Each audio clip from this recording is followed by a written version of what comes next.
Hello all and welcome to today's video, and today I want to talk to you about why you are not making the money out there when you're doing food delivery that you want to make. I hear all the time people complaining about the apps and saying DoorDash is the reason why I'm not making the money that I want to make, or Uber Eats is the reason that I'm not making the money I want to make, or GrubHub is the reason that I'm not making the money that I want to make. If you have watched my channel at all, you know that I consistently make $25 to $30 an hour when I am out here doing food delivery. I am doing this at the same time that all the things that are happening with these platforms are happening to everybody else. So what I'm going to suggest is maybe it's not necessarily the apps that are causing the problem, although everybody wants to, not everybody, a lot of people want to blame the apps for the problems that they have when they are out there doing food delivery and causing them to not make the money that they want to make. I'm going to flip it on you. I'm going to suggest that maybe there's some things that you're not doing that is causing you not to make the money that you want to make. Before we get into the topic, I do want to remind you that I have got some great tools that will help you make more money when you are out there doing food delivery, and they are right down in my description. Make sure you go check them out. The first thing I'm going to suggest is go grab my metric spreadsheet, and guess what? That is what we are going to talk about today. I'm going to throw it up here on the screen real quick so you can take a look at it. Since we're going to talk about it today anyway, I want you to take a quick look at it so you can see what it does. The first thing you're going to notice is I always put my start time and my end time for the shifts that I am working when I'm out here doing food delivery. I also put the miles that I've driven, and then for each individual app, I put the dollars that I've made, I put the active time on those apps, and I put the number of deliveries. Then if you head to the bottom of the spreadsheet, you'll see it calculates my average dollar per hour, it calculates my average dollar per mile, and it calculates my average per order. I also want to remind you that in my description is also a link to the video where I talked about the 3 apps that are instrumental in me doing well when I'm out here doing food delivery. This is the Beans app, the SimplyWise app, and the QuickBooks Self-Employed app. Go watch that video. Click on those links in the description. Go grab them for yourself if you think that they will be useful. So with that, let's get into the topic.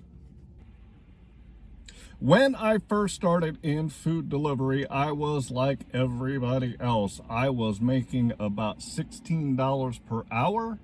I was sitting in parking lots doing nothing for 30 to 40% of the time when I was waiting on those good orders to come in. And I did not know where to go in my marketplace for the apps to find the best orders that I wanted to find.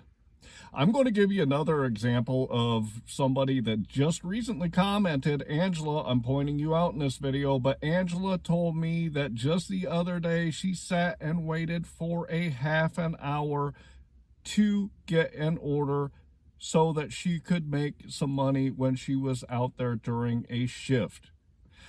I would suggest that if we were keeping track of our numbers, we would know where we sit on a regular basis, and we would also see where we need to improve. Like Angela, when I first started and started keeping track of the numbers when I was doing my shifts, I learned a lot about what I was doing when I was out doing my food delivery stuff. When I started taking a look at the numbers, I saw that I was sitting doing absolutely nothing for about 20 minutes out of every hour. That is correct. About 30 to 40% of the time, I was not actively working on orders. So because I saw this bit of information, because I was keeping track of my numbers, thought to myself, hey, I am not working as much as I should be when I'm out here. So what is it that I can do to improve that number and improve the fact that I was not working 20 minutes out of every hour when I was out there? So guess what? I started changing my strategies. I started learning my marketplace better. I started learning the apps and where I could go in my marketplace to get orders more consistently than where I was currently sitting. And guess what? Over about a month or 2 months period of really focusing on improving this number, my uptime actually went up to about 95%. I will never be able to reach 100% uptime, although there are a couple of times where I was at 107% and 110% when I was out there doing my shift. But if I look at my numbers over time now, I am up about 95% of the time. That means that when I go out, for every hour that I am out doing food delivery, I am actually active on orders 95% of the time, or about 57 out of every 60 minutes when I am working. I have changed what I did. I have improved that number because I knew where I was and I knew I needed to improve it. So this is why metrics are so important. This is why you have to keep track of your numbers when you go out there, so that you can make sure that you are changing what you're doing and improving what you're doing to change those numbers more in your favor. Because of the changes I made, and because of the fact that I was active more time than I had been previously, because I was active 95% of the time instead of 60 to 70% of the time, guess what happened? My earnings went from that $16 an hour that I originally started making when I started doing food delivery, and my numbers started going up to where I was making that 28, 29. I averaged, for a long time, I've averaged just over $28 an hour for every shift that I go out. And this is for the whole year. This is not just a couple of days. It's not a week. This is for the whole year. This is why it's vitally important that you keep track of your metrics. And I'm going to give you another example of how my metrics showed me what I was doing. When I first started doing food delivery, I noticed, again, because I kept track of my numbers, that my average per mile was low. I was averaging about $1, probably 23 or 24 a mile when I first started. And to me, this number wasn't good because I was putting miles on my vehicle and it was costing me a lot of money to take these food deliveries in maintenance. So I took a look at this number and I said to myself, hey, I need to get this number up. So what did I start doing? When I realized that my average per mile was $1.23 a mile, I started taking a look at the orders that I was deciding to take and really focused on how many dollars I was getting and how many miles it was to take those offers. So over time, I improved my dollars per mile, and instead of $1.23 per mile, I'm averaging $1.89 per mile. And if you take a look at the numbers over the year, all the miles that I've put on, which is, at this point this year, I've probably put about 3,000 miles into food delivery.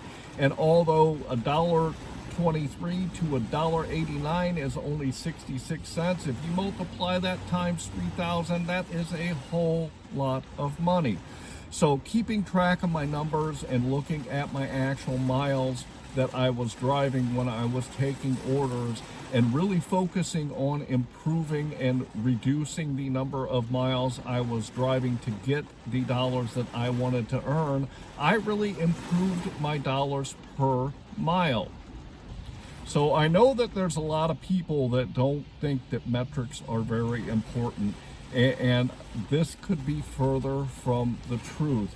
You hear me at the beginning and the end of every video that I do to get on to my link and download my metric spreadsheet. This is because I'm trying to help people understand how important your metrics are and how you can improve your dollars per hour, your dollars per mile, and your average per delivery if you know where you are and you see where you need to improve. Because if you see those numbers and you see where you need to improve, you can focus on those when you're out there doing food delivery.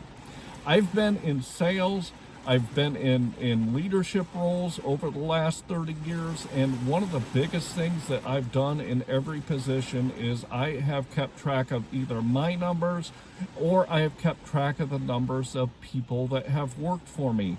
The metrics are vitally important so that you can know where you need to improve and you can focus on what you need to improve so that you can increase the numbers when you are out there doing your food delivery. So it is vitally important to keep track of your metrics, and I have outlined in this video why it is so important, because you can make more dollars per hour, you can make more dollars per mile, which is the two most important things that we need to focus on when we're out here doing food delivery. So I'm going to suggest to you again, jump down here into my description and grab that metric spreadsheet if you are not keeping track of those dollars and time and miles when you are out there doing your food delivery stuff, so that you can improve and do better when you go out. It is all about getting the most that you can when you're out here doing food delivery. You can only improve if you know where you are, so you can decide where you need to focus to get better in those areas. So with that, I'm going to say I hope you really enjoyed today's video. I talk about metrics all the time because it is vitally important. I would also like to remind you to go grab that video in my description, watch the video on the apps that I use, and there are links in my description to those apps so you can go grab them for yourself. Finally, I want to say that I hope that you are out there getting the money that you and your family deserve. And with that, I'm going to say thanks.